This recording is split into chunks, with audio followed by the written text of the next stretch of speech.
Hi, it's Carrie. Welcome to episode 7 of Brand Storytelling Prompts. Today we'll be covering the transformation of reality prompt. What I want you to do with this one is tell the story of how your product or service will get your reader from one reality to another. So, right now they're living in a certain reality where certain things are not possible. What emotions will they experience along the way?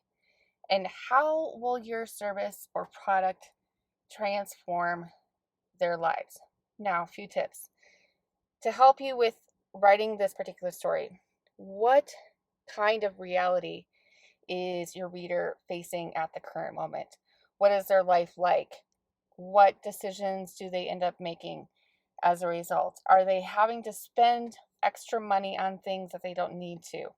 Are they trying to find workarounds? Are they wasting time?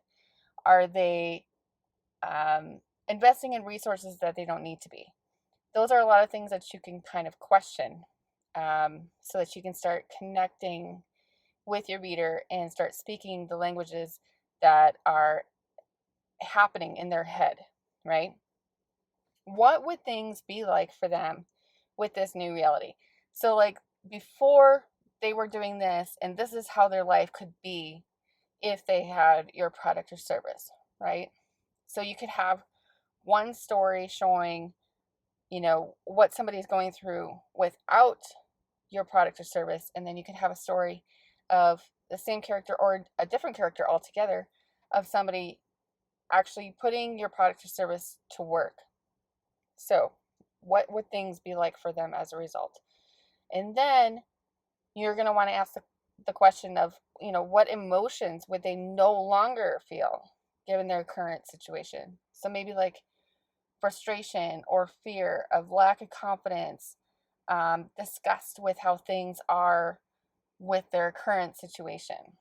And then you would also relate to emotions that they will end up feeling with this new reality. So instead, we're replacing positive emotions and maybe even some genius and inspiration in place of fear, disgust, sadness, and all of those negative emotions that we tend to feel when things are not exactly perfect or ideal. And then lastly, how will your products or services deliver this new reality version? So what does the brand promise offer as a result? What will they experience as a result of purchasing from you? What happens next? And how soon will they get results? And how much time will they have to invest? Are there other things that they'll need to purchase to make it all kind of come together? And this is kind of where you need to, be honest, like, hey, it was helpful for me to invest in this as I did it because it streamlined everything. Or it was helpful for me to develop a set of templates that I could rely on, and this is what worked for me over here. And then you can kind of like dive into some of those things and let them know, like, hey, these are some of the additional things that are optional, but I found them helpful. But you're not required to do it. It's just they're big time savers, right? So you can be honest about that. So as you work through this story, you can talk about, two different characters, one living a very different life of what they might be experiencing right now, and then one living a completely new life where, they've implemented your products or services and things have gotten super easy.